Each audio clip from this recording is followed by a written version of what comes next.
ജോസിൽ, good morning. നമ്മൾ മഴയെക്കുറിച്ച് സംസാരിക്കാൻ നമ്മുടെ പിറന്നാൾ ദിനത്തിൽ ചിങ്ങം ഒന്നിനെങ്ങനെ നിൽക്കുകയാണ്.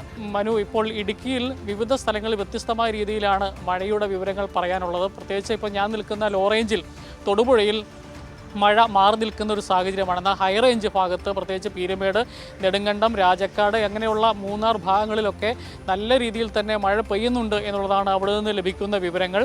ചില പ്രദേശങ്ങളിൽ മഴയോടൊപ്പം ശക്തമായ കാറ്റും വീശുന്നുണ്ട് എന്നുള്ളതാണ് അറിയാൻ സാധിക്കുന്നത്. ഈ മരം വീഴ്ച, പ്രത്യേകിച്ച് ഈ ഏലക്കാടുകളിലൊക്കെ ഈ മരം വീഴ്ചയ്ക്ക് കാരണം ഉണ്ടാക്കാൻ വളരെ സാധ്യതയുണ്ട്. അതിൻ്റെ ഒപ്പം തന്നെ ഈ ഗതാഗതം അത്തരത്തിൽ മരം വീണ് ഗതാഗതം തടസ്സപ്പെടുന്ന ഒരു സാഹചര്യമുണ്ട്. പക്ഷേ നിലവിൽ അത്തരത്തിലുള്ള അനിഷ്ട സംഭവങ്ങളൊന്നും ഉണ്ടായിട്ടില്ല. പക്ഷേ മഴയ്ക്കൊപ്പം ശക്തമായ കാറ്റുണ്ട് എന്നുള്ളത് ആശങ്കപ്പെടുത്തുന്ന ഒരു സാഹചര്യമാണ്. ഏതായാലും ജില്ലാ ഭരണകൂടം എല്ലാവിധ മുൻകരുതലുമായി മുമ്പോട്ട് പോവുകയാണ്. പ്രധാനമായും ജില്ലയിലെ ചെറിയ ഡാമുകൾ, അത് നേരത്തെ തന്നെ തുറന്നിരിക്കുന്ന ഡാമുകളാണ്. പാബ്ലയുണ്ട്, കല്ലാർകുട്ടി, മലങ്കര, അതുപോലെ തന്നെ അങ്ങനെയുള്ള ചെറിയ ഡാമുകൾ അത് നേരത്തെ തുറന്നത് ഇപ്പോൾ തുടങ്ങി. പുതിയതായിട്ട് ഇപ്പോൾ മഴയുമായി ബന്ധപ്പെട്ട് പുതിയ ഡാമുകളൊന്നും തുറക്കുന്ന ഒരു സാഹചര്യം ഉണ്ടായിട്ടില്ല. ഈ ഡാമിൽ നിന്ന് പുറന്തള്ളപ്പെടുന്ന വെള്ളത്തിൻ്റെ അളവും വളരെ കുറവ് തന്നെയാണ്.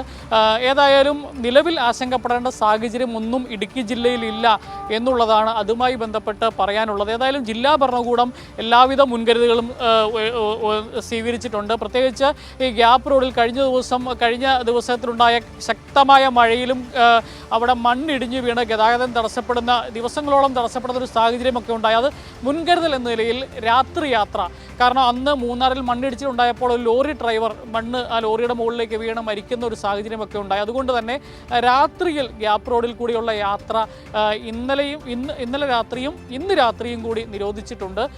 അതൊക്കെ അങ്ങനെ പിന്നെ അതുമാത്രമല്ല, ഈ ജലാശയങ്ങളിലുള്ള ജലാശയങ്ങളിലുള്ള വിനോദങ്ങൾ, അതായത് കയാക്കിങ്, കൊട്ടവഞ്ചി സവാരി അങ്ങനെയൊക്കെയുള്ള കാര്യങ്ങൾക്കൊക്കെ നിയന്ത്രണം ഏർപ്പെടുത്തിയിട്ടുണ്ട്. അതുപോലെ തന്നെ ഈ ട്രക്കിംഗ് അടക്കമുള്ള, അതുപോലെ തന്നെ ഓഫ് റോഡ് ജീപ്പ് സവാരി അടക്കം അങ്ങനെ അതൊക്കെ നിരോധനങ്ങൾ ഏർപ്പെടുത്തിയിട്ടുണ്ട്. ഏതായാലും ജില്ലാ ഭരണകൂടം എല്ലാവിധ മുൻകരുതലും സ്വീകരിച്ചിട്ടുണ്ട്. ആവശ്യമെങ്കിൽ ക്യാമ്പുകൾ തുടങ്ങാൻ വേണ്ടിയുള്ള സജ്ജീകരണങ്ങൾ ഏർപ്പെടുത്തിയിട്ടുണ്ട്. ഒപ്പം തന്നെ എന്തെങ്കിലും ദുരന്തങ്ങൾ ഉണ്ടായിട്ടുണ്ടെങ്കിൽ അതിനെ നേരിടുന്നതിന് വേണ്ടി KSEBയോടും അതുപോലെ ഫയർഫോഴ്സിനുമെല്ലാം എല്ലാ ജാഗ്രതാ നിർദ്ദേശവും കൊടുത്തിട്ടുണ്ട്. അതുപോലെ ക്രെയിൻ, അതുപോലെ JCB, ടിപ്പർ അടക്കമുള്ള അത്തരമുള്ള ലിസ്റ്റുകൾ തയ്യാറാക്കി അങ്ങനെയുള്ള ഓപ്പറേറ്റർമാർക്കും കൃത്യമായ നിർദ്ദേശങ്ങൾ നൽകിയിട്ടുണ്ട്. ആവശ്യമെങ്കിൽ അത് വിളിക്കും എന്നുള്ള രീതിയിലുള്ള എല്ലാ നിർദ്ദേശങ്ങളും ജില്ലാ ഭരണകൂടം കൊടുത്തിട്ടുണ്ട്. ഏതായാലും നിലവിൽ ഇടുക്കി ജില്ലയിൽ ആശങ്കപ്പെടേണ്ട ഒരു സാഹചര്യവുമില്ല എന്നുള്ളതാണ് അതുമായി ബന്ധപ്പെട്ട് പറയാനുള്ളത്. മനു.